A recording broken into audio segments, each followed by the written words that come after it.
तो नमस्कार दोस्तों, एक बार फिर हम आपके लिए एनिमेटेड स्टोरी मूवी लेकर आ रहे हैं जिसका नाम है Chicken run don of the Nugget. ये 2023 में आई थी, लेकिन अब इसका पार्ट आने वाला है जिसका नाम है चिकन रन 2 के नाम से।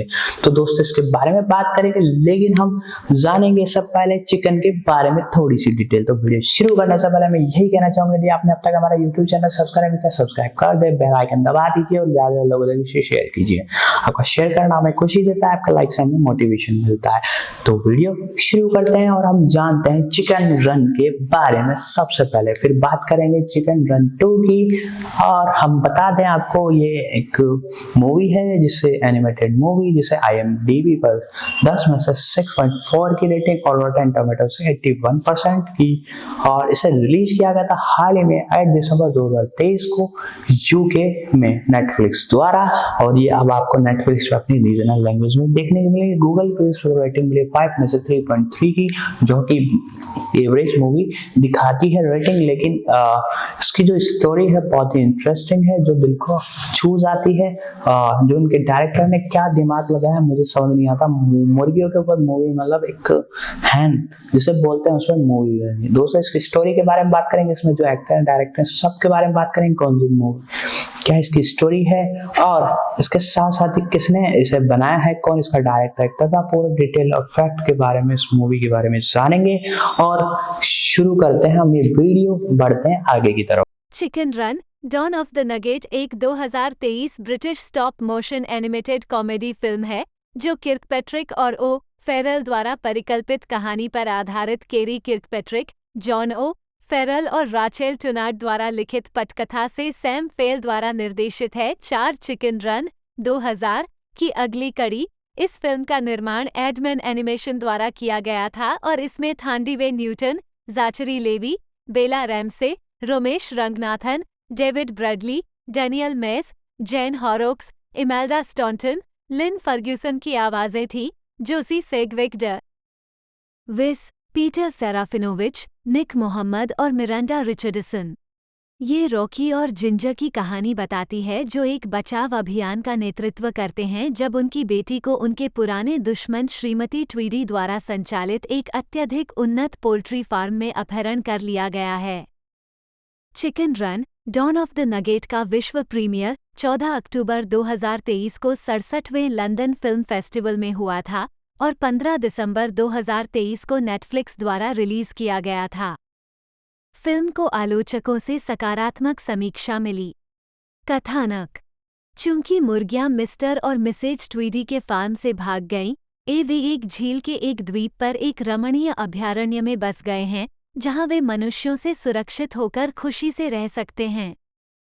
जिंजर और रॉकी मॉली नामक नवजात शिशु के साथ एक परिवार शुरू करते हैं। चूहे निक और फैच समय समय पर आपूर्ति के साथ आते हैं। मॉली 11 साल की एक साहसी लड़की बन जाती है जिसे जिंजर और रॉकी बाहरी दुनिया से बचाने की कोशिश करते हैं। मुख्य भूमि पर ट्रकों की उपस्थिति और निर्माण से जिंजर को चिंता होती है कि एक और मुर्गी फार्म बनाया जा रहा है, और एक माता-पिता के रूप में अपने अधिक सतर्क दृष्टिकोण के साथ वो अपने समुदाय को खुद को बेहतर ढंग से छिपाने में मदद करती है। मॉली की जिज्ञासा उसे चुपचाप मुख्य भूमि की ओर ले जाती है, जहां वह फ्रिजल नाम के एक किशोर मुर्गे द्वारा कुचले जाने से बच जाती है। दोनों दोस्त फनलैंड फार्म्स में ले जाए जा रहे मुर्गियों से भरे एक ट्रक पर बैठ जाते हैं जो उन्हें आकर्षक लगता है। जिंजर और रॉकी मुर्गों बेब्स, बंटी, मैक और फाउलर के साथ एक खोज दल बनाते हैं। वे पीछा करते हैं और पाते हैं कि फार्म एक अत्यधिक उन्नत पोल्ट्री प्रसंस्करण संयंत्र है जो सुरक्षा प्रणालियों से सुसज्जित है। अंदर मॉली और फ्रिजल को एक विशाल मनोरंजन क्षेत्र मिलता है जहां अन्य मुर्गियां सभी क्रमांकित इलेक्ट्रॉनिक कॉलर पहने हुए सवारी पर जाते हैं, गेम खेलते हैं आदि। रॉकी बिना सोचे समझे परिसर में घुस जाता है, अनजाने में विभिन्न सुरक्षा प्रणालियों को सक्रिय कर देता है जिससे जिंजर और अन्य को नुकसान होता है।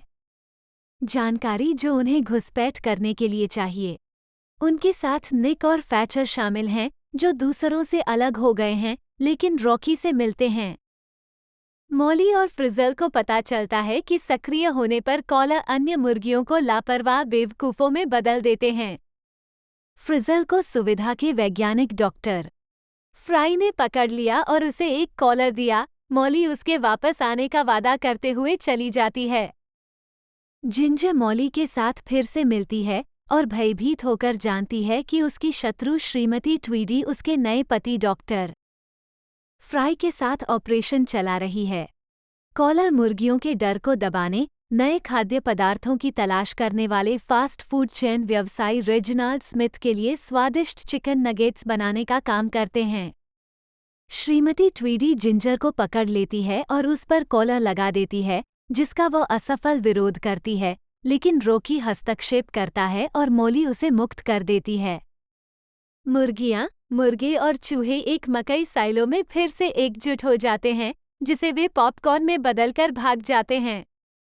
मॉली फ्रिजल के भाग्य पर शोक मनाती है, जिससे जर और अन्य लोग पीछे मुड़कर अन्य मुर्गियों की भी मदद करने के लिए प्रेरित होते हैं।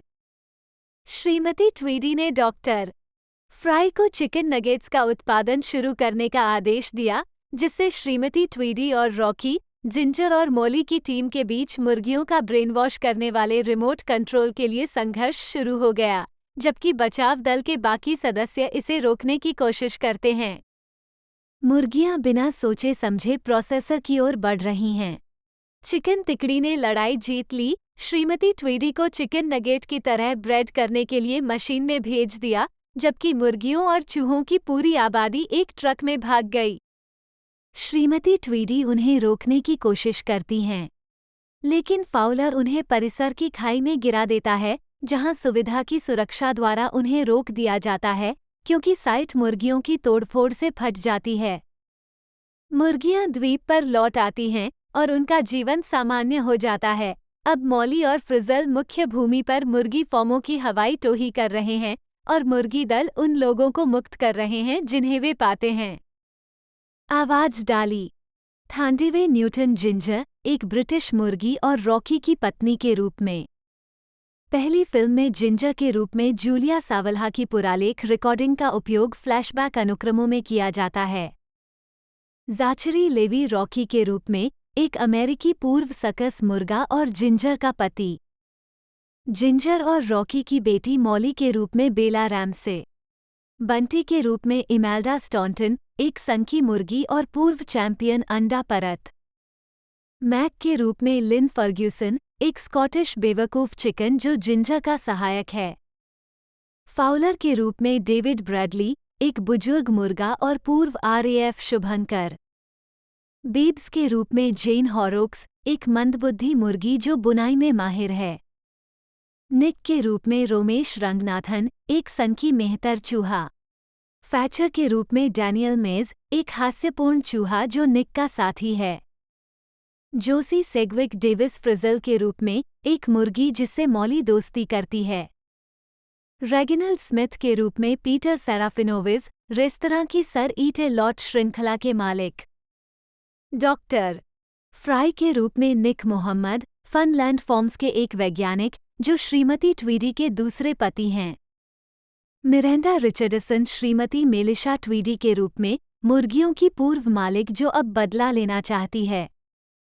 उत्पादन 2000 में चिकन रन पूरा करने के बाद ड्रीमवर्क्स एनिमेशन के CEO और फिल्म के कार्यकारी निर्माताओं में से एक जेफरी कैटजेनबर्ग ने एडमैन एनिमेशन को सीक्वल बनाने का विचार प्रस्तावित किया। हालांकि एडमैन ने मना कर दिया क्योंकि वे सीक्वल बनाने के लिए तैयार नहीं थे और साथ ही इसके कर्मचारी मूल फिल्म को पूरा करने के बाद थका हुआ महसूस कर रहे थे और इसके बजाय अलग अलग परियोजनाओं पर चले गए। तब से सीक्वल के विचार और चर्चाएं वर्षों तक चलती रहीं जब तक कि पहली फिल्म के कई क्रू सदस्य कहानी को जारी रखने के लिए सहमत नहीं हो गए। 5 अप्रैल 2018 में एडमैन एनिमेशन, स्टूडियो कैनाल और पाथे द्वारा चिकन रन का सीक्वल बनाने की सूचना मिली थी। 2006 में फ्लश्ड अवे की रिलीज के बाद एडमैन के साथ अपनी साझेदारी समाप्त करने के कारण ड्रीमवर्क्स की कोई भागीदारी नहीं थी। 7 सैम फेल ने निर्देशन किया और पॉल केवली ने निर्माण किया। 8-9-2016 में एक पार्टी में फिल्म के मूल सह निर्देशक पीटर लॉर्ड ने फेल से संपर्क किया और उन्हें सीक्वल का निर्देशन करने के लिए एडमन में लौटने के लिए मना लिया। 10 मूल चिकन रन लेखक कैरी किर्कपैट्रिक और जॉन ओ फेरल अगली कड़ी के लिए लिखने के लिए लौट आए। 11 एडमन के सह संस्थापक पीटर लॉर्ड और डेविड स्प्रॉक्सटन ने कार्यकारी निर्माता के साथ साथ फिल्म के मूल सह निर्देशक निक पार्क के रूप में भी काम किया। 1-2-1-3-1-4 16 अक्टूबर 2019 को फिल्म का आधिकारिक तौर पर प्री प्रोडक्शन शुरू हुआ। 1-5-1-6-1-7 क्योंकि 2005 में एक गोदाम में लगी आग में नष्ट होने के बाद मूल फिल्म के बहुत कम प्रॉप्स और मॉडल बचे थे, इसलिए फेल और उनकी टीम ने पुस्तक के निर्माण के लिए मूल फिल्म से संदर्भ तस्वीरों का उपयोग किया। 18 एडमन ने कहा कि मेल गिब्सन को रॉकी के रूप में लौटने के लिए नहीं कहा गया था। 19 जून 2020 में फेल ने सीक्वल के बारे में अधिक विवरण जारी किया, जो पहली फिल्म के अंत से शुरू होगा, जहां मुर्गियां अपने नए सुरक्षित क्षेत्र में बस गई हैं। जिंजर और रॉकी की लड़की मॉली मुर्गियों के लिए एक नए खतरे की खबर आते ही क्षेत्र से बाहर निकलना शुरू कर देती है। 20 जुलाई 2020 में पहली फिल्म में जिंजर की आवाज़ जूलिया सावल्हा ने अपनी भूमिका को दोबारा बनाने के एडमन के इरादे का खुलासा किया। उन्होंने कहा कि उनकी आवाज़ अब बहुत पुरानी लग रही है और टिप्पणी की मुझे आधिकारिक तौर पर तोड़ दिया गया है, भर दिया गया है और भुना हुआ है। इस निर्णय की व्यापक आलोचना हुई और कुछ लोगों ने इसे युगवादी पाया। 21-22 मुख्य फोटोग्राफी 2021 की शुरुआत में शुरू हुई। 23-24-25 जनवरी 2022 में Zachary Levi, Thandiwe Newton, David Bradley, Romesh Ranganathan और डैनियल मेस ने Gibson, Sawalha, Benjamin Whitrow, Timothy Spall और फिल डैनियल की आवाज़ के रूप में जगह ली। रॉकी, जिंजर, फाउलर, निक और फैचर, जबकि जेन हॉरोक्स, इमेल्डा स्टॉन्टन और लिन फर्ग्यूसन ने पहली फिल्म से बाब्स, बंटी और मैक के रूप में अपनी भूमिकाओं को दोहराया। फिल्म का शीर्षक Chicken run, don of the Nugget के रूप में सामने आया। 26 बेला रैमसे, निक मोहम्मद और जोसी सेग्विक डेविस ने क्रमशः 3 नए पात्रों, मॉली, डॉक्टर फ्राई और फ्रीजल को आवाज़ दी। 26 सितंबर 2023 में ये घोषणा की गई थी कि मिरांडा रिचर्डसन श्रीमती ट्वीडी की आवाज़ के रूप में अपनी भूमिका को फिर से निभाएंगी और पीटर सेराफिनोविच भी रेजिनाल्ड स्मिथ, एक थोड़ा भ्रमित व्यवसायी के रूप में कलाकारों में शामिल हो गए। 27 संगीत हैरी ग्रेगसन विलियम्स, जिन्होंने पहले जॉन पॉवेल के साथ पूर्ववर्ती फिल्म का स्कोर बनाया था, एडमन के साथ अपने 5वें सहयोग को चिन्हित करते हुए फिल्म में स्कोर करने के लिए लौट आए। ये दूसरी बार है जब ग्रेगसन विलियम्स ने पॉवेल के साथ अपने पूर्ववर्ती की रचना करने के बाद पूरी तरह से अपने दम पर किसी फिल्म का सीक्वल बनाया। पहली ड्रीमवर्क्स एनिमेशन की श्रेक 2 2004 थी। 28 मुक्त करना Chicken run, don of the Nugget का प्रीमियर 14 अक्टूबर 2023 को 67वें BFI लंदन फिल्म फेस्टिवल में हुआ, जिसमें 2023 SAGAFTRA हड़ताल के कारण कोई भी कलाकार उपस्थित नहीं था। फिल्म के पात्र अपने स्थान पर रेड कारपेट पर चले। 29 इसे 15 दिसंबर 2023 को नेटफ्लिक्स पर रिलीज किया गया था। 30-31-32 11 जून 2023 को NAC international animation film festival में फिल्म का पूर्वावलोकन किया गया था। 33 नेटफ्लिक्स ने विश्वव्यापी वितरण अधिकार खरीदे फिल्म चीन को छोड़कर। 20 स्वागत अहमियत भरा जवाब समीक्षा एग्रीगेटर वेबसाइट रॉटन टोमाटोज पर 108 आलोचकों में से 81% समीक्षाएं सकारात्मक हैं, जिनकी औसत रेटिंग 6.7/10 है। वेबसाइट की सर्वसम्मति में लिखा है, Chicken run, don of the Nugget अधिक आसान हंसी और आकर्षक एनिमेशन प्रदान करता है जिसका मूल के प्रशंसकों ने आनंद लिया, हालांकि कम रिटर्न की एक सामान्य भावना है। 34 मेटाक्रिटिक, जो एक भारित औसत का उपयोग करता है, ने 30 आलोचकों के आधार पर फिल्म को 100 में से 63 का स्कोर दिया, जो आमतौर पर अनुकूल समीक्षाओं को दर्शाता है। 35। एम्पायर पत्रिका के लिए जॉन नोगेंट ने लिखा, महत्वाकांक्षा और तकनीकी दायरा अपने पूर्ववर्ती चिकन रन की तुलना में स्पष्ट रूप से अधिक साहसी है, ये कहते हुए कि यह मूर्खतापूर्ण, मजाकिया, बेहद ब्रिटिश है। यह एक पारिवारिक फिल्म है जो बहुत ही ऑडमैन वाई प्रकार के शिल्प के साथ बनाई गई है और देखभाल। 36। पुरस्कार। पुरस्कार समारोह की तिथि, वर्ग, प्राप्तकर्ता, परिणाम, संदर्भ। मीडिया पुरस्कारों में हॉलीवुड संगीत 15 नवंबर 2023, सर्वश्रेष्ठ मूल score animated film Rupert Gregson Williams मनोनीत 37। San Diego film critics society 19 दिसंबर 2023, सर्वश्रेष्ठ एनिमेटेड चित्र chicken run, don of the nugget मनोनीत। Stage. Horrocks ask for the moon, Hampstead 1986, a collier's Friday night, Greenwich 1987, valued friends, Hampstead 1989 और the debutant ball, Hempstead 1989 में मंच पर दिखाई दिए हैं। वो 1989 में सीन बीन और ओवन टीले के साथ कैथरीन कुकसन की द 15 स्ट्रीट्स में दिखाई दी। अवर ओन काइंड, बुश 1991, घातक सलाह, Fletcher 1993, cabaret, Donmar Warehouse 1994, Macbeth, Greenwich theatre 1995 और absurd person singular, Garrick theatre 2007। Jim Cartwright द्वारा निर्देशित नाटक रोड पर काम करते समय हॉरोक्स ने जूडी गारलैंड, शर्ली बस्सी और एथेल मरमन की गायकी से प्रेरणा ली। कार्टराइट उनकी मिमिक्री से इतने प्रभावित हुए कि उन्होंने उनके लिए the Rise and Fall of little voice लिखी। उद्धरण वांछित 1992 में उनके तत्कालीन प्रेमी सैम मेंडेस द्वारा निर्देशित वेस्ट एंड प्रोडक्शन में उनके प्रदर्शन के लिए उन्हें सर्वश्रेष्ठ अभिनेत्री के लॉरेंस ओलिवियर पुरस्कार के लिए नामांकित किया गया था। प्रशस्ति पत्र आवश्यक। उनकी आखिरी वेस्ट एंड उपस्थिति 2003 के स्टीफन पोलियाकॉफ नाटक स्वीट पैनिक में थी, जिसमें उन्होंने अपने परेशान बेटे के मनोवैज्ञानिक के साथ इच्छाशक्ति की लड़ाई में फंसी एक विक्षिप्त मां का किरदार निभाया था। उद्धरण वांछित उन्होंने 2008 में रिचर्ड जोन्स के समीक्षकों द्वारा प्रशंसित production The Good Soul of Sichuan at the Young Vic में अभिनय किया। 5 वह एनी गेट योर गन के एक नए म्यूजिकल प्रोडक्शन में जोन्स के साथ फिर से जुड़ी, जो कि रिलीज हुई अक्टूबर 2009 में यंग विक। 6 लंदन के यंग विक में 2016 के इफ यू किस मी में हॉरोक्स ने जॉय डिवीजन, द स्मिथ्स, बज़कॉक्स और द जैसे ट्रैक के संस्करणों को गाने के लिए अपनी युवावस्था के गीतों को फिर से दर्शाया। मानव लीग। 7 अक्टूबर 2014 में हॉरोक्स ने जेमी लॉर्ड के ट्राफल्गर ट्रांसफॉर्मेड सीजन के हिस्से के रूप में ट्राफल्गर स्टूडियो में ईस्ट इज ईस्ट के लंदन पुनरुद्धार में एला खान की भूमिका निभाई। 8 स्क्रीन।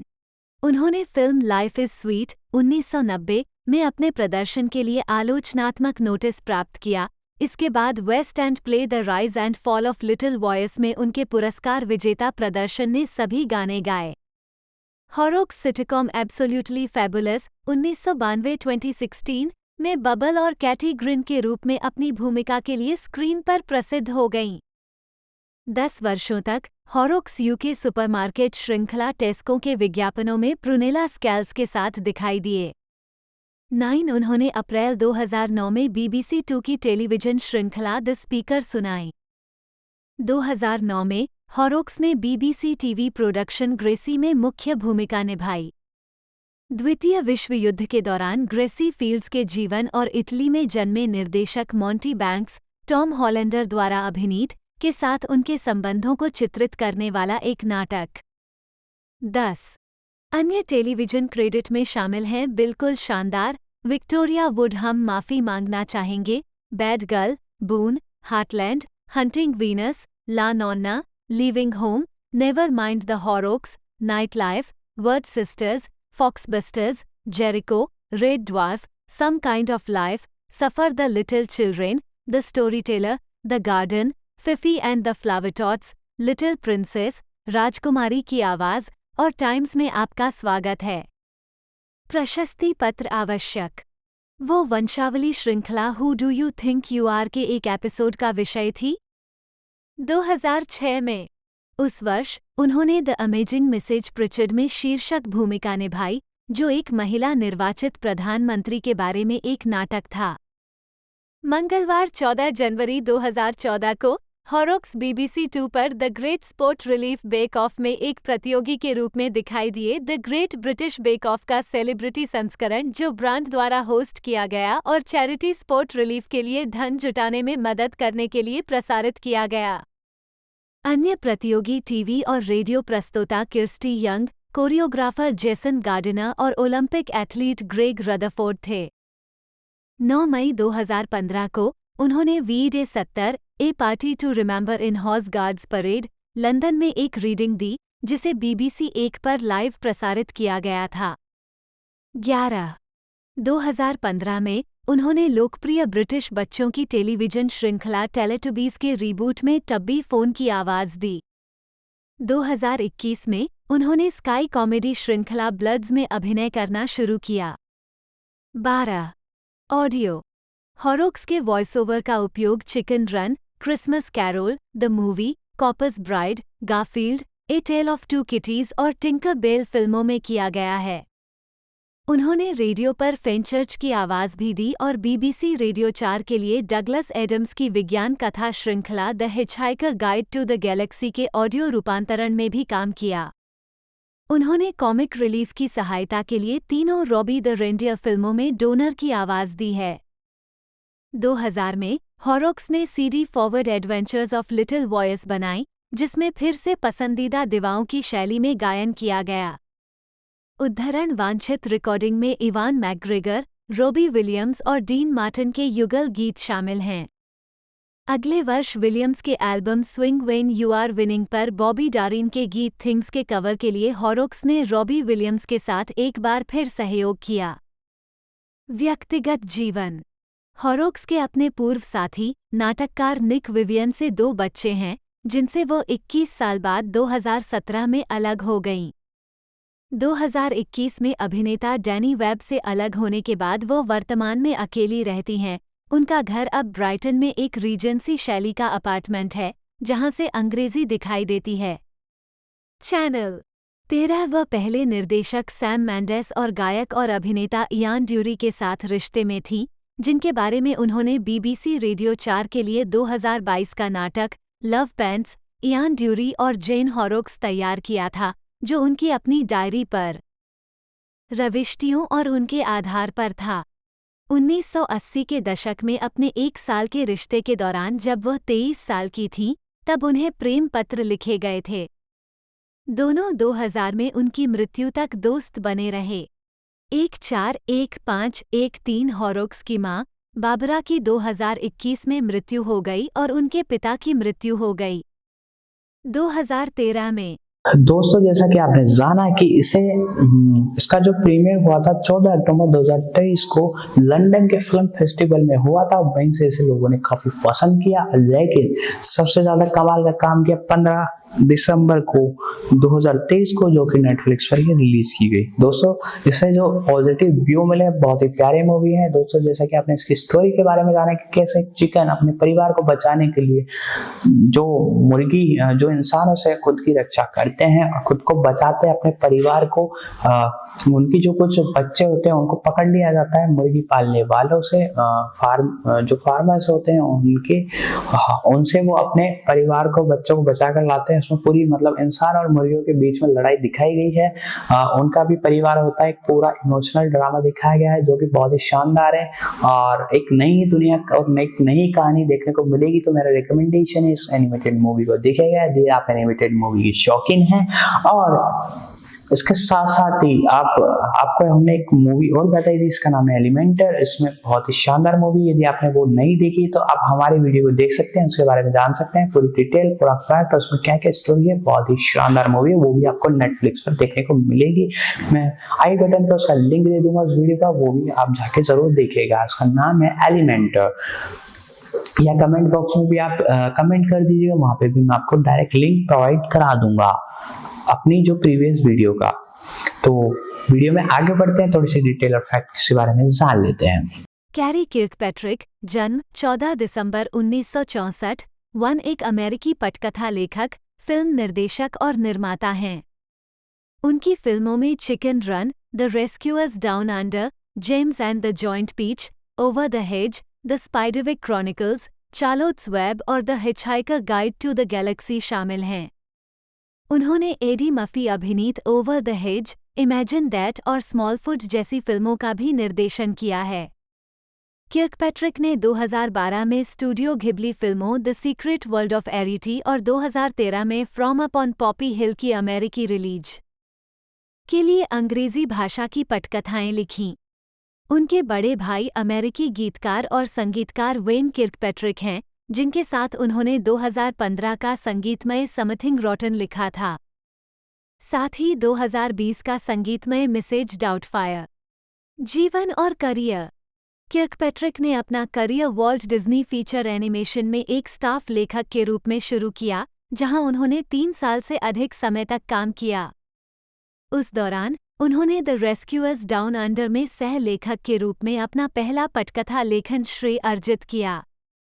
वो एक स्वतंत्र पटकथा लेखक बनने गए और उनके शुरुआती लेखन क्रेडिट में Honey, We Shrunk Ourselves, James and the joint Peach और द लिटिल वैम्पायर शामिल हैं। 1997 में किर्कपैट्रिक ने पीटर लॉर्ड और निक पार्क की कहानी से एडमैन के चिकन रन के लिए पटकथा लिखी। किर्कपैट्रिक ने टचस्टोन पिक्चर्स और स्पाईग्लास एंटरटेनमेंट के लिए The hitchhiker guide to the Galaxy का पटकथा रूपांतरण भी लिखा। किर्कपैट्रिक का ड्रीमवर्क्स एनिमेशन के साथ एक पुराना रिश्ता था, जहां उन्होंने द रोड टू एल डोरेडो और मेडागास्कर में एक लेखक या कहानी सलाहकार के रूप में योगदान दिया है। मई 2006 में ड्रीमवर्क्स एनिमेशन ने ओवर द हेज रिलीज की, जिसके लिए किर्कपैट्रिक ने पटकथा का सह लेखन किया और टिम जॉनसन के साथ निर्देशन क्रेडिट साझा करते हुए अपने निर्देशन की शुरुआत की। उसी वर्ष किर्कपैट्रिक ने Paramount pictures, Walden media, Nickelodeon movies के लिए ईबी वाइट के क्लासिक चार्लोट्स वेब के लाइव एक्शन रूपांतरण की पटकथा का सह लेखन किया। उन्होंने पार्टनर क्रिस पोचे के साथ कॉमेडी फ्लेक्स का निर्माण और सह लेखन किया। उन्होंने पैरामाउंट पिक्चर्स के लिए एडी मफी ड्रामा इमेजिन दैट का निर्देशन किया। किर्कपैट्रिक ने 2012 में जापानी एनिमेटेड फिल्मों द सीक्रेट वर्ल्ड ऑफ एरिटी और 2013 में फ्रॉम अप ऑन पॉपी हिल की अमेरिकी रिलीज के लिए अंग्रेजी भाषा की पटकथा लिखी। दोनों का निर्माण स्टूडियो घिबली द्वारा किया गया था। उसी वर्ष उन्होंने सोनी पिक्चर्स एनिमेशन की द स्मर्फ्स 2 की पटकथा में योगदान दिया और उन्हें मंदबुद्धि नीले पैरों वाले बूबी के बारे में ड्रीमवर्क्स एनिमेशन की एक मूल कॉमेडी फिल्म के लेखक और निर्देशक के रूप में घोषित किया गया। 2006 में कैरी किर्कपैट्रिक। 2011 में कैरी और उनके भाई वेन ने म्यूजिकल समथिंग रॉटन पर काम करना शुरू किया। 2015 में उन्हें थिएटर के लिए लिखे गए सर्वश्रेष्ठ मूल स्कोर, संगीत और या गीत के लिए टोनी पुरस्कार के लिए नामांकित किया गया था। 4 कैरी को जॉन ओ फेरल के साथ संगीत की सर्वश्रेष्ठ पुस्तक के लिए भी नामांकित किया गया था। 4 उन्हें सर्वश्रेष्ठ मूल कास्ट रिकॉर्डिंग के लिए ग्रैमी नामांकन भी मिला। किर्कपैट्रिक ने एनिमेटेड म्यूजिकल कॉमेडी स्मॉलफुट 2018 लिखी और निर्देशित की, जो वार्नर एनिमेशन ग्रुप द्वारा निर्मित और सोनी पिक्चर्स इमेजवर्क्स द्वारा एनिमेटेड थी। 5-6 किर्कपैट्रिक ने अपने भाई वेन के साथ मिलकर फिल्म के 6 मूल गाने भी लिखे। किर्कपैट्रिक ने डिज्नी की animated film Phineas and Ferb The Movie Candace Against the Universe के लिए सच ए ब्यूटीफुल डे गीत का सह लेखन भी किया, जिसके लिए उन्हें प्री स्कूल बच्चों या एनिमेटेड कार्यक्रम के लिए उत्कृष्ट मूल गीत के लिए एमी नामांकन मिला।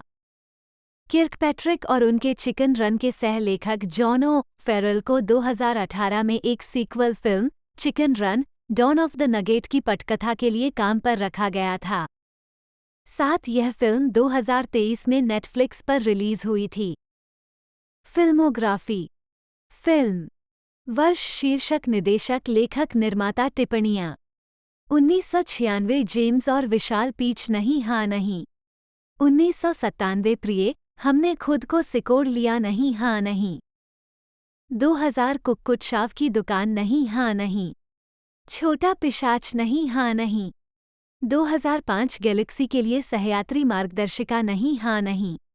2006 बाड़े पर हाँ हाँ नहीं टिम जॉनसन के साथ सह-निर्देशित। शेलोट्स वेब नहीं हाँ नहीं। 2007 गुच्छे नहीं हाँ हाँ। 2008 स्पीडवे क्रॉनिकल्स नहीं हाँ हाँ। 2009 कल्पना करो कि हाँ नहीं नहीं साथ ही संगीत विभाग, निर्माता, लेखक, कलाकार। 2011 फ्रॉम अप ऑन पॉप्पी हिल नहीं हाँ नहीं अमेरिकी अनुकूलन। 2012 एरिएटी की गुप्त दुनिया नहीं हाँ नहीं अमेरिकी अनुकूलन। अतिरिक्त आवाजें भी। 2013 स्मूफ्स 2 नहीं हाँ नहीं। 2018 छोटा पैर हाँ हाँ कार्यकारिणी गीतकार भी। 2023 Chicken run, don of the Nugget नहीं हाँ कार्यकारिणी। Melanie Thandiwe Newton OBE, TANDIWE, Thandiwe, एक जन्म 6 नवंबर 1972, जिसे पहले थांडी न्यूटन, TANDI, तंडी, के नाम से जाना जाता था, है एक ब्रिटिश अभिनेत्री। उन्हें 2 गोल्डन ग्लोब पुरस्कारों के लिए नामांकन के अलावा एक प्राइम टाइम एमी पुरस्कार और एक बाफ्टा टीवी पुरस्कार सहित विभिन्न पुरस्कार प्राप्त हुए हैं। उन्हें फिल्म और चैरिटी की सेवाओं के लिए 2019 के नए साल के सम्मान में Order of the British Empire (OBE) का अधिकारी नियुक्त किया गया था। 2.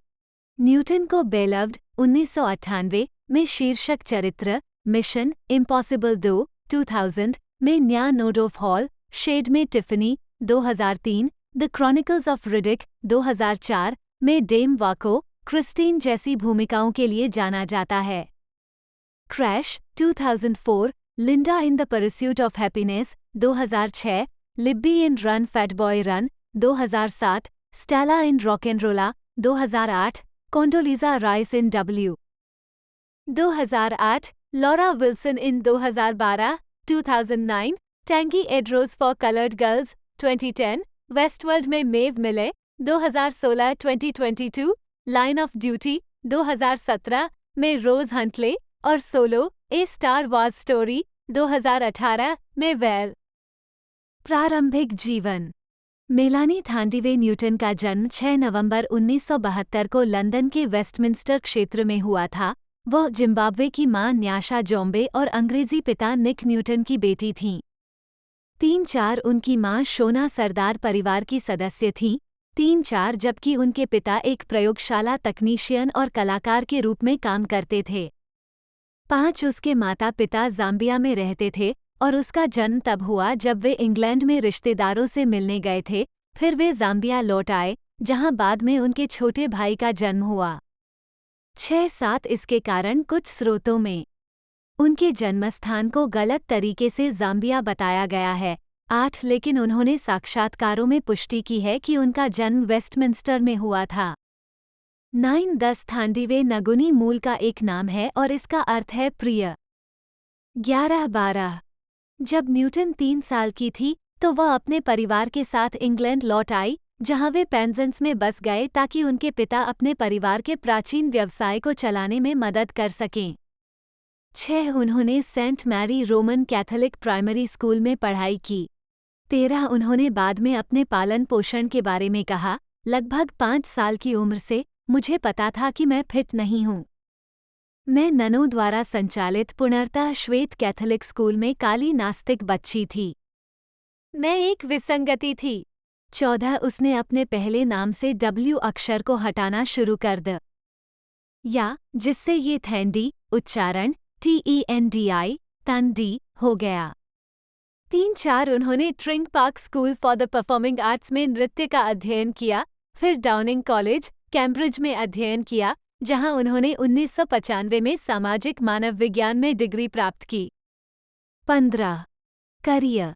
2007 में न्यूटन ने अपने फिल्मी करियर की शुरुआत आने वाले समय की कॉमेडी ड्रामा फ्लिटिंग 1991 से की, जिसे 1989 में फिल्माया गया था लेकिन 2 साल के लिए बंद कर दिया गया। उन्हें थैंडी न्यूटन के रूप में श्रेय दिया गया और बाद में उन्होंने पेशेवर रूप से इस नाम का उपयोग करना जारी रखा। 3-10 इसके बाद उन्होंने ब्रैड पिट और टॉम क्रूज की film interview with the vampire 1994 में गुलाम यवेटे की भूमिका निभाई। न्यूटन पेरिस में जेफरसन के मर्चेंट आइवरी प्रोडक्शन में सैली हेमिंग्स के रूप में दिखाई दिए। इसके बाद उन्होंने टोनी मॉरिसन के उपन्यास पर आधारित जोनाथन डेमे के नाटक बिलव्ड 1998 में अभिनय किया, जिसमें उन्होंने शीर्षक किरदार निभाया, एक युवा गुलाम लड़की का भूत जिसकी मां उसे गुलामी से बचाने के लिए मार देती है। फिल्म में ओपरा विनफ्रे और डैनी ग्लोवर ने भी अभिनय किया। न्यूटन ने मिशन इम्पॉसिबल 2 में एक बार फिर क्रूज के विपरीत न्या नोडोफ हॉल की भूमिका निभाई। उनकी अगली भूमिका कम बजट की film it was an accident में थी, जिसे उनके पति पटकथा लेखक ओल पाकर ने लिखा था। 16 2010 में न्यूटन 2003 और 2005 के बीच न्यूटन ने अमेरिकी टेलीविजन श्रृंखला ER में जॉन कार्टर की प्रेमिका माकम्बा केम लिकासो की भूमिका निभाई। उन्होंने 2009 में श्रृंखला के समापन के लिए भूमिका दोहराई। 2004 में वो the chronicles of Riddick and crash में भी दिखाई दी। उन्होंने क्रैश में अपनी भूमिका के लिए 2006 में सर्वश्रेष्ठ सहायक अभिनेत्री का बाफ्टा पुरस्कार जीता। उन्होंने द परस्यूट ऑफ हैप्पीनेस में क्रिस गार्डनर की पत्नी लिंडा गार्डनर की भूमिका निभाई। इसके अलावा 2006 में न्यूटन ने सिंड्रेला के एक मूकाभिनय संस्करण में रेडियो पर प्रदर्शन किया। 17 2007 में न्यूटन ने कॉमेडी नॉर्बिट में अपनी प्रेमिका के रूप में एडी मफी के साथ सह अभिनय किया। उन्होंने 2008 की comedy run fat boy run में साइमन पैग के साथ उनकी पूर्व प्रेमिका की भूमिका निभाई। इसके बाद उन्होंने कोंडोलीजा राइस, अमेरिकी राष्ट्रीय सुरक्षा सलाहकार और पश्चिम में तत्कालीन विदेश मंत्री राष्ट्रपति जॉर्ज W. बुश की जीवनी ओलिवर स्टोन की भूमिका निभाई। ये फिल्म अक्टूबर 2008 में रिलीज हुई थी। न्यूटन 7 जुलाई 2007 को लाइव अर्थ के UK चरण के लिए वेम्बली स्टेडियम में एक परिचयकर्ता थे। वो संगीत कार्यक्रम में पूर्व अमेरिकी उपराष्ट्रपति अल गोर का परिचय देने वाली थी, लेकिन इसमें देरी हो गई, जिससे दर्शकों का मनोरंजन करने के प्रयास में न्यूटन को चुटकुले सुनाने पड़े। 18 न्यूटन ने अगली बार 2012 में काल्पनिक US first daughter Laura Wilson का किरदार निभाया, जो रोलैंड एमरिच द्वारा निर्देशित एक आपदा फिल्म थी और 13 नवंबर 2009 को रिलीज हुई थी। जुलाई 2011 में न्यूटन ने अन्यता को गले लगाना, स्वयं को गले लगाना विषय पर एक टेड वार्ता दी। उन्होंने 2 अलग-अलग संस्कृतियों में पली बढ़ी एक बच्ची के रूप में और कई अलग-अलग किरदार निभाने वाली एक अभिनेत्री के रूप में अपनी अन्यता खोजने पर चर्चा की। 19-2012 में उन्होंने romantic drama film good deeds में टाइलर पेरी के साथ अभिनय किया। वो पेरी की फिल्म फॉर कलर्ड गर्ल्स 2010 में भी थी, जो रंगीन लड़कियों के लिए नोटोजेक शांगे की 1975 की मूल कुरियोपोम से अनुकूलित थी, जिन्होंने आत्महत्या पर विचार किया है जब इंद्रधनुष एनफ है। 2013 में न्यूटन ने दुष्ट में अभिनय किया, जो डायरेक्टटीवी के ऑडियंस नेटवर्क के लिए पहली मूल नाटक श्रृंखला थी। 20 उसने तीसरे सीजन के दौरान दुष्ट को छोड़ दिया। 2015 में उन्होंने US मिनिसीरीज द स्लैप में अभिनय किया। 2016 से 2022 तक न्यूटन ने HBO विज्ञान कथा नाटक श्रृंखला वेस्टवर्ल्ड में मेव मिलय को चित्रित किया, जिसके लिए उन्होंने सार्वभौमिक प्रशंसा प्राप्त की। उन्हें कई प्रशंसाएं मिली, जिनमें ड्रामा सीरीज में उत्कृष्ट सहायक अभिनेत्री के लिए प्राइम टाइम एमी अवार्ड, 3 नामांकन में से 2 क्रिटिक्स चॉइस अवार्ड्स और गोल्डन ग्लोब और स्क्रीन एक्टर्स गिल्ड अवार्ड के लिए नामांकन शामिल हैं। एम्पायर के लिए जेम्स वाइट ने न्यूटन के प्रदर्शन की सराहना करते हुए कहा, थैंडी न्यूटन इन भावनात्मक क्षणों को खत्म कर रहा है, मेव को बिना ज्यादा बढ़ा चढ़ाकर बताए एक चिकोटी, घबराई हुई हवा दे रहा है और वास्तव में हमें उसके लिए महसूस करने में मदद कर रहा है। 21 कॉम्प्लेक्स के लिए विलियम गुडमैन ने लिखा, वेस्टवर्ल्ड थैंडी न्यूटन शो बन गया है, जिससे इसमें शामिल सभी लोगों को फायदा होता है। वो लगातार इलेक्ट्रिक है और श्रृंखला उसे मजेदार चीजों की कोई कमी नहीं देती है। 22 2017 में उन्होंने bill Cosby fall of an American icon नामक वृत्तचित्र के लिए एक कथावाचक के रूप में काम किया, जो कॉस्बी के खिलाफ लगाए गए यौन उत्पीड़न के आरोपों पर एक एक्सपोज था जो BBC वन पर प्रसारित हुआ था। उसी वर्ष न्यूटन ने BBC वन की लाइन ऑफ ड्यूटी के चौथे सीजन में DCI रोजीन रोज हंटले की भूमिका निभाई। इस भूमिका के लिए उन्हें सर्वश्रेष्ठ अभिनेत्री के लिए बाफ्टा टीवी पुरस्कार नामांकन मिला। Newton Star Wars film Solo a Star Wars story में वैल के रूप में दिखाई दिए, जो मई 2018 में आमतौर पर अनुकूल समीक्षाओं के साथ रिलीज हुई थी, लेकिन दुनिया भर में 393.2 मिलियन डॉलर की कमाई के साथ बॉक्स ऑफिस पर असफल रही। 23 न्यूटन स्टार वार्स फिल्म में प्रमुख गैर विदेशी भूमिका निभाने वाली पहली अश्वेत महिला बनी। हालांकि उन्होंने भूमिका में निराशा व्यक्त की क्योंकि फिल्मांकन के दौरान चरित्र का भाग्य बदल गया था और इसे फ्रेंचाइजी के लिए एक गलती माना, क्योंकि फ्रेंचाइजी में अश्वेत महिलाओं के लिए इसका क्या मतलब था। 24 इसके अतिरिक्त फोर्ब्स के लिए स्कॉट मेंडलसन ने महसूस किया कि न्यूटन का कम उपयोग किया गया था और वल्चर के लिए डेविड एडल्स्टीन ने उनके प्रदर्शन की प्रशंसा में लिखा था, थैंडी न्यूटन के प्रदर्शन में केवल एक चीज गलत थी कि वह पर्याप्त नहीं थी।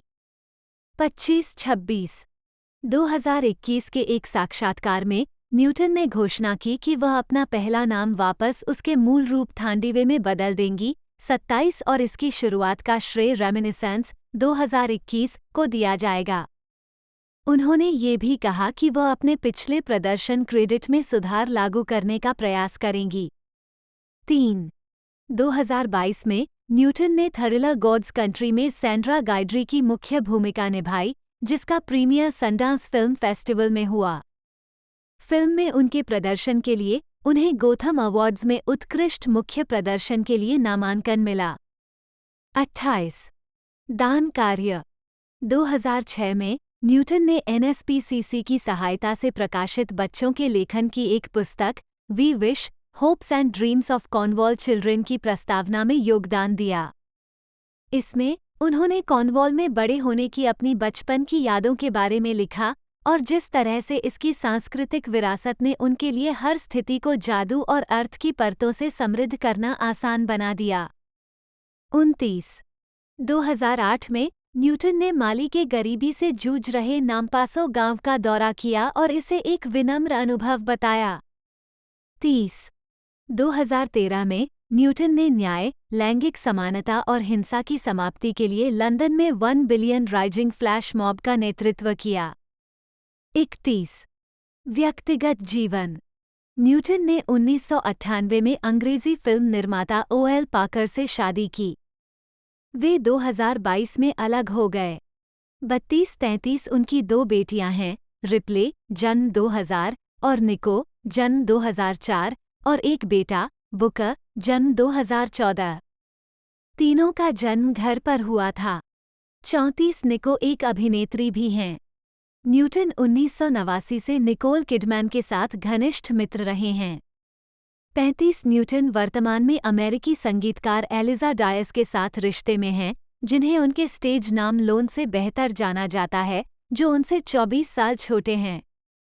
36-37 न्यूटन एक शाकाहारी हैं और उन्हें यूके में पेटा द्वारा 2014 का सबसे सेक्सी शाकाहारी नामित किया गया था। 38 2007 में जब ग्रीनपीस के सदस्यों ने हाल ही में खरीदी गई BMW X5 पर एक स्टिकर लगा दिया, जिस पर लिखा था कि यह गैस छोड़ने वाली 4x4 जलवायु परिवर्तन का कारण बन रही है, तो उन्होंने कार बेच दी और टोयोटा प्रियस खरीदी। 39 उन्होंने बौद्ध धर्म के प्रति आकर्षण व्यक्त किया है। 40-41 रन फैटबॉय रन का निर्देशन करने वाले डेविड श्विमर ने फिल्म सेट पर उनके व्यवहार के लिए उन्हें व्यावहारिक चुटकुलों की रानी कहा। 42 2016 में न्यूटन ने कहा कि वह एक निर्देशक की शिकार रही हैं, जिसने अपने दोस्तों को बार बार एक किशोरी के रूप में बनाए गए यौन ग्राफिक ऑडिशन में उनका वीडियो दिखाया था।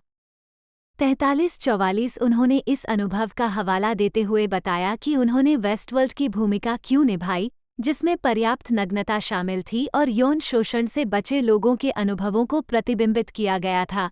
साथ ही मानव होने का क्या मतलब है, इसके बारे में नैतिक प्रश्न भी पूछे गए थे। 44 2018 में उन्होंने कहा कि वह यौन उत्पीड़न के खिलाफ एक आंदोलन टाइम अप में भाग लेने के लिए आमंत्रित नहीं किए जाने से निराश थी, ये देखते हुए कि एक निर्देशक द्वारा कथित यौन शोषण के बारे में बोलने के लिए उन्हें बहिष्कृत किया गया था। 45 फैशन वेबसाइट नेट-ए-पोर्टर द्वारा न्यूटन को 2018 में सबसे अच्छी पोशाक वाली महिलाओं में से एक का दर्जा दिया गया था। 46 उस वर्ष बाद में उन्हें पावलिस्ट में 100 सबसे प्रभावशाली काले ब्रिटिश लोगों में से एक के रूप में नामित किया गया था। 47 तो जैसा कि आपने दोस्तों जाना कि चिकन रन के बारे में और कितनी शानदार ये मूवी थी, आपने इसकी स्टोरी जानी, इसका फैक्ट जाना, इसका डिटेल जाना और इसकी अगला पार्ट कब आएगा हम उसके बारे में बात कर लेते हैं। दोस्तों इसका अभी कुछ ऑफिशियल अनाउंसमेंट तो नहीं आई, लेकिन इनका बताया गया है कि 2025 के एंड तक इसका सेकंड पार्ट आने वाला है, जिसका नाम होगा चिकन रन 2। और जैसे ही अपडेट आएगी हम इसको आप तक जैसे ही अपडेट आएगी हम आप तक जल्दी से जल्दी पहुंचाने की कोशिश करेंगे। तो मैं यही कहना चाहूंगा, यदि आपने अब तक बेल आइकन नहीं दबाया, दबा दीजिए ताकि जल्दी से अपडेट आए और जल्दी से हम आप तक वो चीज पहुंचा सके। तो दोस्तों वीडियो में आगे बढ़ते हैं, थोड़ी सी डिटेल और बाकी रह गई, उसके बारे में भी हम जान लेते हैं। जन्म 27 मार्च 1962, एक ब्रिटिश लेखक, हास्य पटकथा लेखक और राजनीतिक प्रचारक हैं। पहले स्पिटिंग इमेज और have I got news for you जैसे शो के मुख्य लेखक थे। अब उन्हें the man who forgot his wife और an utterly impartial history of Britain जैसी किताबों के लिए हास्य लेखक के रूप में जाना जाता है। वो उन गिने चुने ब्रिटिश लेखकों में से एक हैं जिन्होंने फिक्शन और नॉन फिक्शन दोनों में बेस्ट सेलर का दर्जा हासिल किया है। उन्होंने द गार्जियन के लिए अपने साप्ताहिक कॉलम के 3 संग्रह भी प्रकाशित किए हैं और ब्रिटेन की पहली दैनिक व्यंग्यपूर्ण समाचार वेबसाइट न्यूज़बिस्किट की स्थापना की है। 2 हास्य कलाकार एंजेला बार्न्स के साथ वो हल्के फुल्के ऐतिहासिक पॉडकास्ट वी आर हिस्ट्री के सह मेजबान हैं। 3 ओ फेरल ने म्यूजिकल समथिंग रॉटन का सह लेखन किया, जो अप्रैल 2015 में ब्रॉडवे पर खुला। 4 और मिसेज डाउटफायर के ब्रॉडवे संगीत का सह लेखन किया, जो दिसंबर 2021 में ब्रॉडवे पर और मई 2023 में लंदन के वेस्ट एंड में खुला। 5 सितंबर 2017 में उन्होंने थिंग्स कैन प्रकाशित किया, केवल बदतर हो जाओ। 1998 के राजनीतिक संस्मरण की अगली कड़ी जिसने मूल रूप से उनका नाम बनाया। उनकी पुस्तकों का लगभग 30 भाषाओं में अनुवाद किया गया है और रेडियो और टेलीविजन के लिए अनुकूलित किया गया है। 6 प्रारंभिक जीवन। ओ फेरल मेडनहेड, बर्कशायर में पले बढ़े, 3 बच्चों में सबसे छोटे। उन्होंने कोर्टहाउस प्राइमरी स्कूल और फिर डेसबोरो कॉम्प्रिहेंसिव में पढ़ाई की, जहां उन्होंने स्कूल पत्रिका के लिए कॉमेडी लिखी और स्कूल के 1979 के मॉक चुनाव में लेबर उम्मीदवार के रूप में खड़े हुए। उनके पिता गॉलवे, आयरलैंड के एक पुस्तक विक्रेता थे, जबकि उनकी मां ऑक्सफैम और एमनेस्टी इंटरनेशनल में सक्रिय थीं। डायना डोर्स और डोनाल्ड प्लेजेंस के साथ horror film From Beyond the Grave में प्रदर्शित होने से पहले उन्होंने रेड रूफ्स थिएटर स्कूल में कक्षाओं में भाग लिया और 10 साल की उम्र में वेस्ट एंड में क्रिस्टोफर रॉबिन की भूमिका निभाई। 7 ओ फेरल ने एक्सेटर विश्वविद्यालय में अंग्रेजी और नाटक का अध्ययन किया। 8 पटकथा लेखन करियर। ओ फेरल 1985 में बैटरसी में जोंगलर्स में एक प्रतिभा प्रतियोगिता जीतकर लंदन चले गए, लेकिन कॉमेडी लेखन के पक्ष में उन्होंने स्टैंड अप कॉमेडी छोड़ दी। 9 रेडियो 4 के वीक एंडिंग की खुली बैठकों में भाग लेने के बाद उन्होंने मार्क बर्टन के साथ एक लेखन साझेदारी बनाई 10 और वे जल्द ही शो के प्रमुख लेखक बन गए। दोनों ने BBC रेडियो कॉमेडी राइटर्स बर्सेरी जीता और कई रेडियो कॉमेडी श्रृंखलाओं के लिए लिखा, जिनमें लिटिल ब्लाइटी ऑन द डाउन, मैके द न्यू और पीट सिंक्लेयर के साथ ए look back at the 90s और look back at the future शामिल हैं, जिसे ओ फेरल ने भी प्रदर्शित किया। 11 बाद वाली श्रृंखला ने एक ब्रिटिश कॉमेडी पुरस्कार, एक गोल्ड सोनी रेडियो अकादमी पुरस्कार और एक प्रेमियोस ओएंडास जीता। बर्टन और ओ फेरल को 1988 में स्पिटिंग इमेज के लिए नियुक्त किया गया था और अगले वर्ष वे शो के 2 प्रमुख लेखक बन गए, जहां वे 10 श्रृंखलाओं के लिए बने रहे। जॉन मेजर को स्थायी रूप से ग्रे बनाने के विचार का श्रेय ओ फेरल को दिया जाता है। 12 उन्होंने Clive Anderson Talks Back, Nick Hancock on Room 101, Murder Most Horrid के लिए भी लिखा और अलास स्मिथ और जोन्स के लिए कुछ हेड्स टू हेड्स का सह लेखन किया। 1993 में उन्होंने स्पिटिंग इमेज छोड़ दी और have I got news for you के स्क्रिप्टेड भागों के लिए श्रेय प्राप्त करने वाले पहले लेखक बन गए। हैट्रिक प्रोडक्शंस के लिए फिर से उन्होंने जिम ब्रॉडबेंट अभिनीत बीबीसी एक sitcom The Peter Principle US में द बॉस लिखा। उन्होंने एडमैन फिल्म चिकन रन की पटकथा में भी योगदान दिया।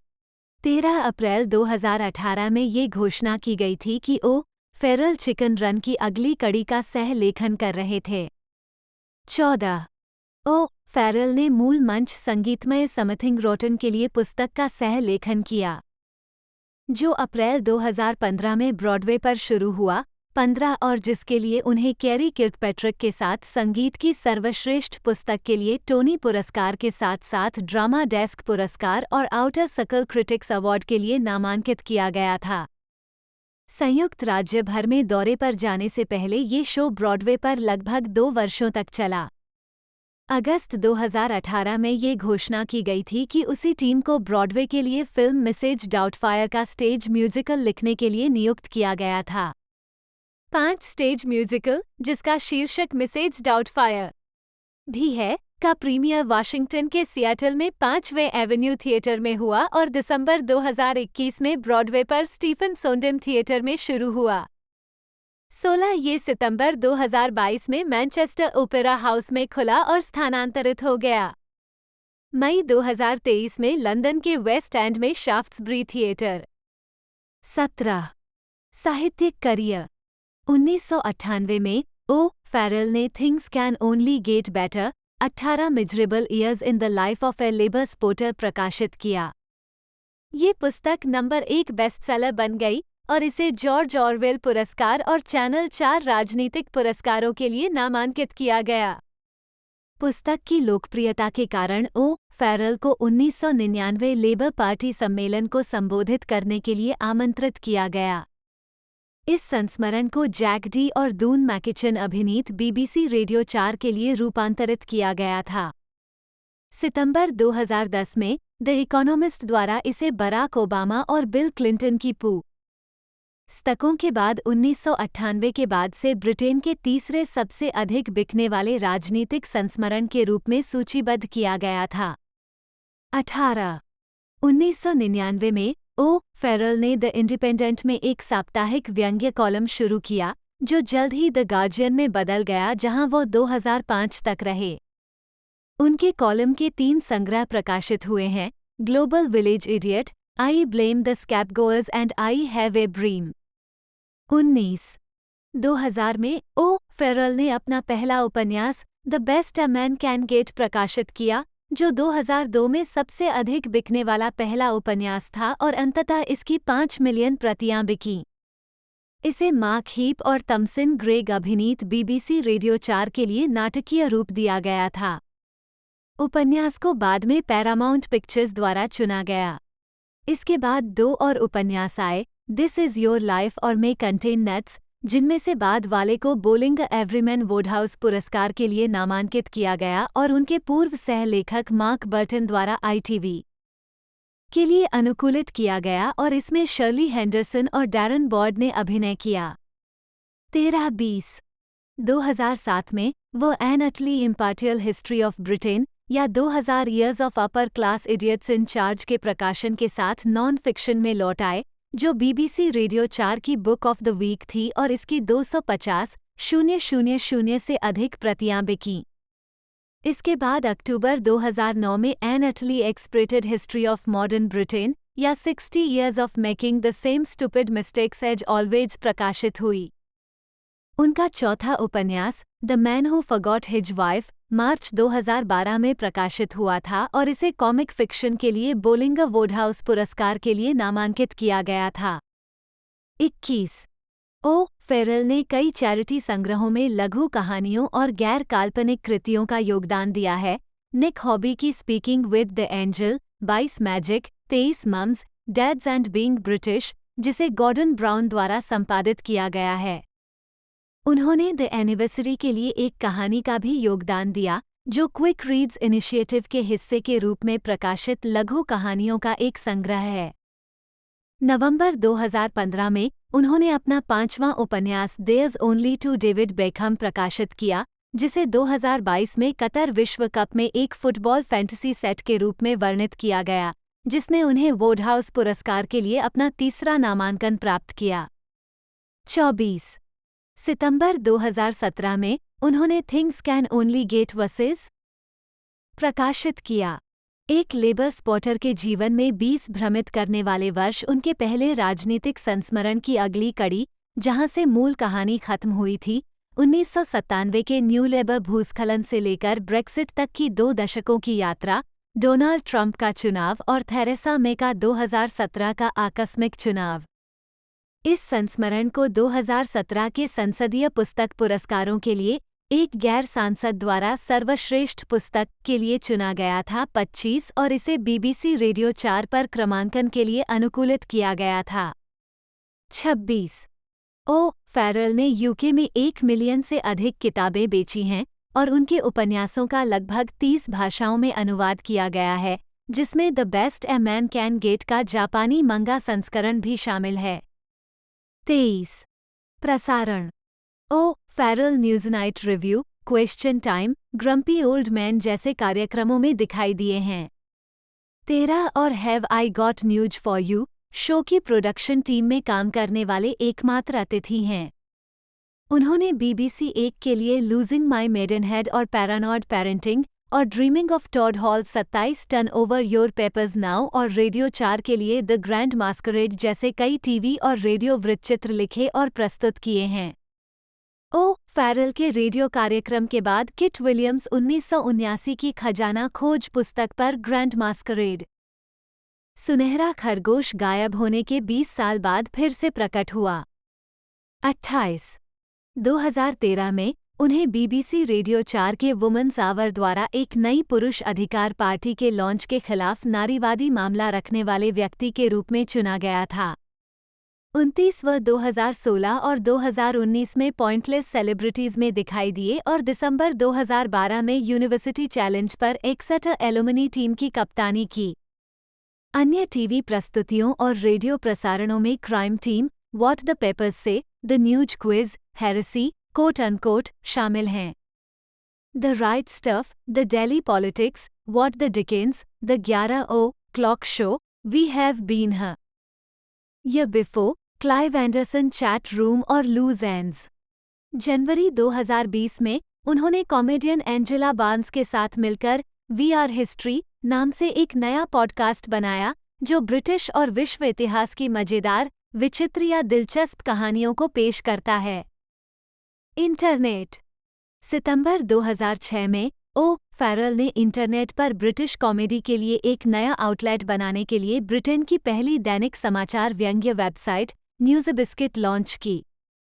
30 साइट एक सबमिशन बोर्ड का उपयोग करके नया लेखन भी विकसित करती है, जहां पाठक एक दूसरे की सामग्री को रेट कर सकते हैं और पुनर्लेखन या संपादन का सुझाव दे सकते हैं। कुछ बेहतरीन कहानियों का एक संग्रह 2008 में आइल ऑफ वाइट टू गेट सीफैक्स के रूप में प्रकाशित हुआ था।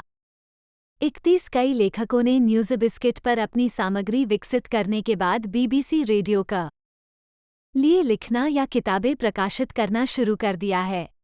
32 जून 2021 में उन्होंने ट्विटर पर घोषणा की कि वह साइट को संपादकों की टीम को दे रहे हैं जो पिछले कुछ वर्षों से साइट को प्रभावी ढंग से चला रहे थे।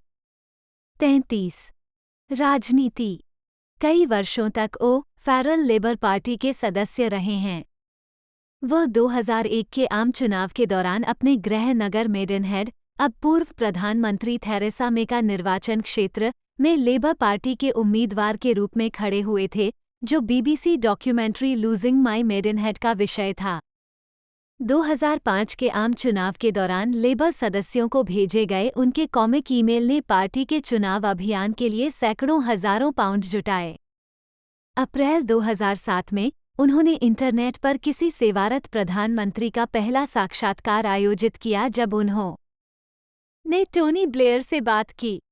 34 उन्होंने प्रधानमंत्रियों ब्लेयर और गॉर्डन ब्राउन के साथ साथ अन्य वरिष्ठ श्रमिक हस्तियों के लिए चुटकुले लिखे हैं। 35 उन्होंने लैम्बेथ में खोले जाने वाले एक नए राजकीय माध्यमिक विद्यालय लैम्बेथ अकादमी के लिए सफलतापूर्वक अभियान चलाया और 2004 में इसके उद्घाटन से लेकर 2012 तक गवर्नर्स के अध्यक्ष बने। वो यूनाइटेड लर्निंग ट्रस्ट के बोर्ड में भी बैठे और एक मुखर समर्थक हैं राज्य शिक्षा का। 36 सितंबर 2012 में वो साक्षरता चैरिटी फर्स्ट स्टोरी के माध्यम से उत्तर पश्चिम लंदन में बलिंगटन डांस अकादमी में निवास में लेखक बन गए। फरवरी 2013 में ओ फेरल को ईस्टले उपचुनाव में लेबर उम्मीदवार के रूप में चुना गया था, जो क्रिस ह्यून के इस्तीफे के कारण हुआ था। 37 वह डेली मेल और अन्य कंजर्वेटिव समर्थक अखबारों के एक अभियान का निशाना बन गए, जिन्होंने ये दावा करने के लिए ओ फेरल की किताबों के उद्धरण या चुटकुले का इस्तेमाल किया कि वह कार्यालय के लिए अनुपयुक्त थे। 38 जैसा कि डेविड कैमरन ने प्रधानमंत्री के प्रश्नकाल के दौरान things can only get better के अंश पढ़कर लेबर नेता एड मिलबैंड को शर्मिंदा करने का प्रयास किया। 39 ओ फिर ला ने लेबर के वोट शेयर में थोड़ी वृद्धि की, लेकिन चौथे स्थान पर रहे। 40 उन्होंने घोषणा की कि वह 2015 में संसद के लिए खड़े होने का इरादा नहीं रखते थे। 41 मार्गरेट थेचर की मृत्यु पर ओ फेरल ने लेबर समर्थकों से अपनी नफरत को पीछे छोड़ने और उन लोगों को दान देने का आह्वान किया जो इसके तहत पीड़ित थे। उसका शासन 42 उनके राजनीतिक और शिक्षा अभियानों का विवरण उनके संस्मरण things can only get versus में दिया गया है। व्यक्तिगत जीवन ओ फेरल के 2 बड़े बच्चे हैं जो दोनों लैम्बेथ अकादमी में पढ़ते थे। वह और उसका परिवार दक्षिण लंदन के क्लैफार्म में रहते हैं और वेस्ट कॉक में छुट्टियां मनाते हैं। 43 ओ फेरल की मुलाकात अपनी पत्नी जैकी से तब हुई जब वो बीबीसी रेडियो कॉमेडी में काम करती थीं। वो प्रोडक्शन असिस्टेंट थीं, जिन्हें I am sorry I have not a clue के दौरान हम्फ्री लिटिलटन के पास मंच पर बैठना था, और ओ फेरल ने मजाक में कहा, मैंने प्यारी सामंथा से शादी कर ली। 44 उन्होंने अपना अधिकांश लेखन लंदन लाइब्रेरी में किया है। 45 वो फुलहम FC 46 का समर्थन करते हैं और क्लब फैंजाइन में खुलासा किया कि उनके प्रत्येक उपन्यास में पात्रों का नाम एक विशेष फुलहम टीम के खिलाड़ियों के नाम पर रखा गया है। 47 ग्रंथ सूची fiction The best a man can Get 2000 2002 Broadway Books ISBN 076790714 2001 Black swan ISBN 0552998443 2001 Broadway Books ISBN 076790713 2000 Doubleday ISBN 0385600844 This Is Your Life 2002 2004 Grove press ISBN 080214134X 2003 Black swan ISBN 0552998494 2002 Doubleday ISBN 0385600984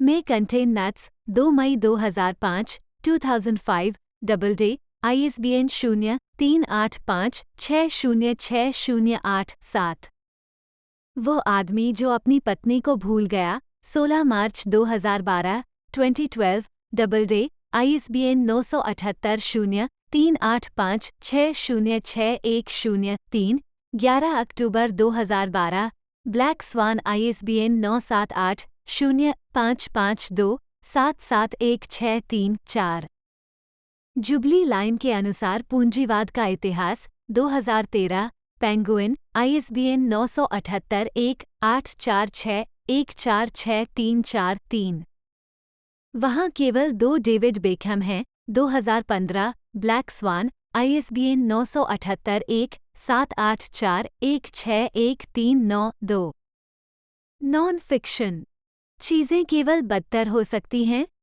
एक श्रमिक समर्थक के जीवन में 20 भ्रमित करने वाले वर्ष 2017 डबल डे ISBN 9780857524744। आधुनिक ब्रिटेन का एक अत्यंत उत्तेजित इतिहास या हमेशा की तरह समान मूर्खतापूर्ण गलतियां करने के 60 साल।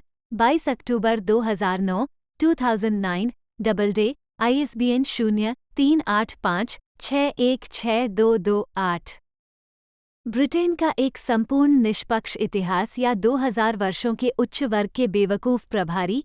22 अक्टूबर 2007 2007 Doubleday ISBN 9780385611985। I have a dream फरवरी 2007 2007 Doubleday ISBN 0385610882। I blame the scapegoats 2003 2004 black swan ISBN 0552771945 2003 Doubleday ISBN 0385606745। Global village idiot 2001 2004 Grove press ISBN 0802140386 2002 Corgi ISBN 0552999644 2001 Doubleday ISBN 0385602936। चीजें केवल बेहतर हो सकती हैं। एक श्रमिक समर्थक के जीवन के 18 दयनीय वर्ष 1979 1997 1998 1998 Doubleday ISBN 0385410599X 1999 black स्वान ISBN 0552998036। तो फाइनली दोस्तों कैसा लगा ये वीडियो? पसंद है तो लाइक कीजिएगा, शेयर कीजिएगा, सब्सक्राइब कीजिएगा, इससे ज्यादा लोग तक शेयर कीजिएगा ताकि वो भी इस वीडियो का आनंद ले सके। तो फाइनली आई होप दोस्तों ये वीडियो पसंद आया होगा। और आगे आपके मन में फिर भी कोई क्वेरी रह जाती, कोई और फैक्ट जानने के बारे में रह जाता है, या किसी अदर मूवी के बारे में हम चाहे कोई सी भी लैंग्वेज की मूवी या वेब सीरीज हो, चाहे तमिल, तेलुगु, कन्नड़, हरियाणवी, स्पेनिश, बेंगलुरु, दक्षिण कोरियाई मूवी, हम उसको आपके लिए हिंदी में लेकर के आते हैं। तो आप कमेंट बॉक्स में कमेंट लिख दीजिएगा, उस मूवी के नाम के बारे में हम डायरेक्ट लाएंगे, उस मूवी के पूरे फैक्ट और डिटेल आपको बताएंगे। तो आई होप दोस्तों ये वीडियो पसंद आएगी। मिलते हैं अगली वीडियो के अंदर।